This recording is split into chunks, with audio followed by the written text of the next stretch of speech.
Being forced to go second can be one of the worst things for you to have to face in Yu-Gi-Oh, but that's exactly what this deck wants. If you haven't checked out the deck profile already, I have posted it on my channel so you can see the cards that we're working with, as well as why I'm playing certain ratios. So in this video, I'm going to be showing you guys how you can go second with the Plunder Patroll deck that I recently profiled. So if you guys enjoyed this type of content, be sure to let me know by leaving a like, commenting, and subscribing. But that being said, let's just hop straight into it. I'm going to be going second, of course. So with these types of videos, since we don't really know what our opponent's going to have, I'm more so going to be going over some of the plays that you can make when going second and some of the things that you should consider. So we're going to start things off with our opening hand. This is pretty good. We have Evenly, Imperm, a Kaiju, Golden Hair, and Terraforming. So of course we're going to assume we Imperm our opponent, draw for turn, draw Black Eyes. Black Eyes is pretty great as well. We have the right amount of engine as well as the right amount of going second cards. So like if need be, we can like evenly our opponent, Kaiju them, whatever. So let's just say we use both of these in one way or another. And then now essentially the goal of this deck after you've broken your opponent's board is to establish your own plunder board and slowly take over the game from there. So we're going to start things off with the copy of Terraforming. It's going to allow us to add a copy of Plunder Patroll Shipyard. Plunder Patroll Shipyard is incredibly good. We're going to be able to put the Plunder Patrol in the graveyard as well as get access to another Plunder Patrol in our hand. I'm going to start by activating the Shipyard. Shipyard effect is going to discard the Golden Hair, and then from there we're going to add any Plunder Patrol monster from our deck to our hand. So we're going to grab the copy of Whitebeard. Whitebeard is probably the one you want to be going for the most because its effect is the best one. Just every time you synchro it or link it off, you're able to summon a Plunder Patrol from your deck. It either gives you another additional extender or gives you a target for Blackbeard so that you can actually keep the Blackbeard on board and make more ships that way. So from here, what we can do is activate the Black Eyes to grab back the Golden Hair, summon itself back, locking us into Plunder Patrols, but that's totally okay, because now we can normal summon the copy of the Whitebeard, and then from here, we're actually going to go for a copy of Jord. So depending on whether or not we had to evenly first or Kaiju first, I assume your opponent's probably not going to keep the Kaiju, but in this case, let's just assume that they actually didn't keep the Kaiju, so the Kaiju is actually gone, but I'm putting it here just so you remember that we did Kaiju our opponent. So in this case, since the Kaiju is gone, our opponent's likely, let's just assume they don't have a light monster, we can actually get to our Plunder Patrol ship list, which is definitely one of the best ones we want to get to through Jord, since we give them a light token. So after we synchro off using Whitebeard and Black Eyes, we're going to use the Whitebeard effect to summon any Plunder Patrol monster from our deck. It doesn't really matter in this case since it's just going to be fodder, so I would personally just summon out Bluebeard. Bluebeard because, well, we kind of have access to all the other ones already, and you want to keep the Redbeard in your deck to be able to summon off Whitebeard in another turn. So we're going to summon out the Bluebeard, activate the George. We're actually going to be able to grab back the copy of Whitebeard and put it in the Pendulum Zone. So we're going to add the Whitebeard back to our hand. And then Jord's effect in the Pendulum Zone is going to generate a token to both sides of the board. So we're going to summon out a token, return it to the extra deck, and we're going to make the token light. So now that our opponent has a light monster, we are going to be able to get our play started by linking these two off into a copy of our Blackbeard. So by putting Blackbeard on the board now, we're going to be able to turn one of our one of these small Plunder Patrols into the big ships, which is exactly what we want. So from here, we actually want a way to guarantee that we have a name for another turn. So what you can do is use Blackbeard, target the token, move itself, and summon the list. And then this way, you guarantee you have enough fodder, even if you miss the draw with Blackbeard. Because the thing with all the ships is you do need Plunder Patrol fodder in your hand for their effects to activate. So being able to do that is keep that is really important. If you want, you can I guess risk it in a sense where if you sort of bank on these two draws. What I mean by that is you can activate the Golden Hair effect in hand as an extender, sending this to the graveyard, special summoning it, and then use Blackbeard to equip it, summon out your list, draw a card. And then the problem here is if we don't have access to the Plunder card, this actually just doesn't do that much other than summon from our spell and trap zone. So on our opponent's turn, we would have to do something like Blackbeard, assuming your opponent has no like good attributes, summon out another like list, draw another card, and then like hope we draw a Plunder Patrol card. So you see what I mean by before, if we just kept these two and went for Blackbeard targeting itself, this way like even if we miss our draw, we still guarantee the list. So what we can do is like we can negate one of our opponent's effects with lists. List effects gets us to add any lets us add any Plunder Patrol card. It doesn't really matter what you add. I'm just gonna add Bluebeard just to show you have another Plunder Patrol card in hand.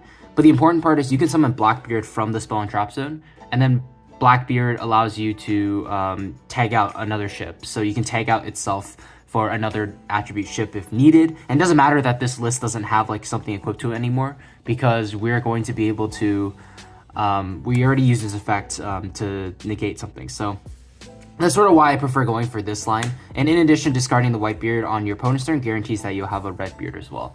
So essentially the goal is to just set up a bunch of ways to turn into your big ships on your opponent's turn. So even if, for example, they did keep the kaiju and the kaiju is bigger than all your monsters, it's still fine because we're going to be able to keep turning our guys into more ships. And then this buffs all of our Plunder Patrols for 500 attack for each of the Plunder Patrols in our spell and trap zone. So eventually, even if they kill one of our monsters, we're still in the lead. So that's sort of like a general, like in-depth thinking process of what I would do with this deck. So let's go through one more quick test hand before the end of this video. Anyways, our next test hand, we're gonna start with Black Eyes, Kaiju, Nibiru, Imperm, and Terraforming. So another really great hand. We have Nib Imperm, probably the most powerful hand trap combo in the game. So we're gonna do this, and like, just as a really quick side note, even if you get like triple tactics talents and they rip the terraforming out of your hand, it's not like you can't play at all, so it's still not like the biggest deal in the world.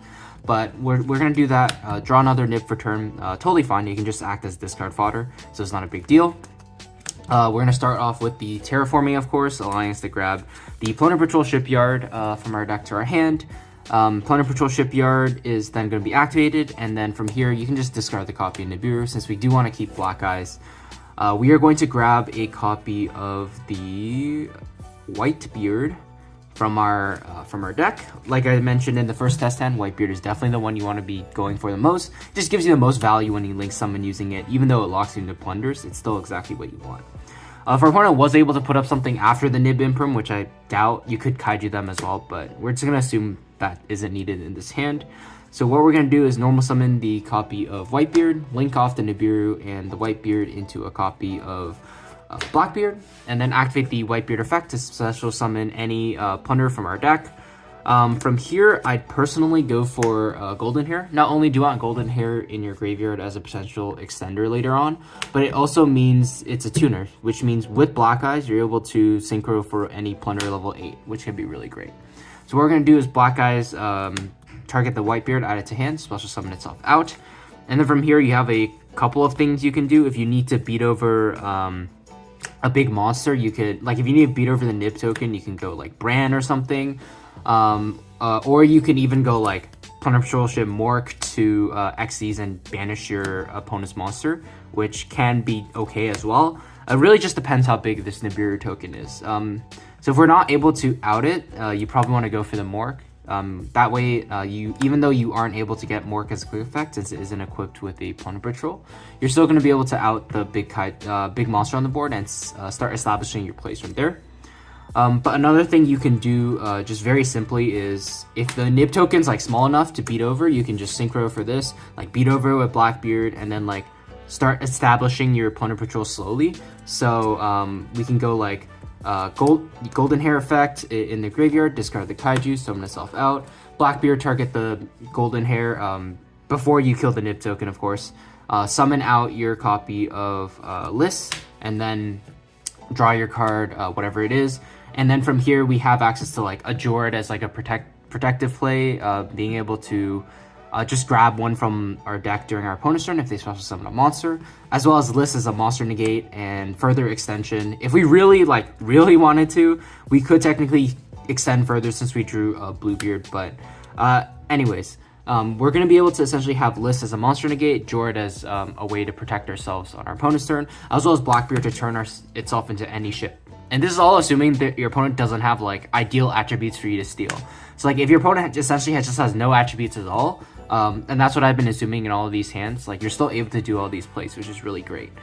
So just as an example, Blackbeard can turn into like another Mork or even like another Jord or something. And the point is, you just start filling up your board with ships. Eventually your monsters become so big and so hard to deal with, as well as you getting advantage from like your Whitebeard and such, that you're just gonna start winning the game from there. So that's kind of the general game plan of this going second Plunder Patrol deck.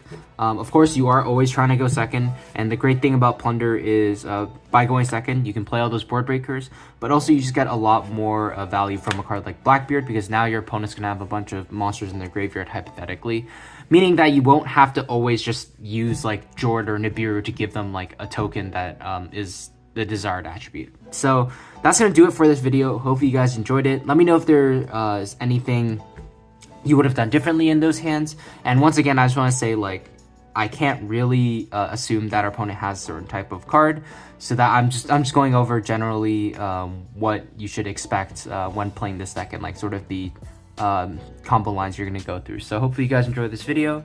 Once again, if you haven't checked out the deck profile, be sure to do so, and if it isn't already out on my channel, it will be in a few days. I'm going to be posting a locals tournament report where I bring this deck to a tournament and take you guys along with for the ride. So thank you guys so much for watching, and I'll see you guys in the next one. Take care.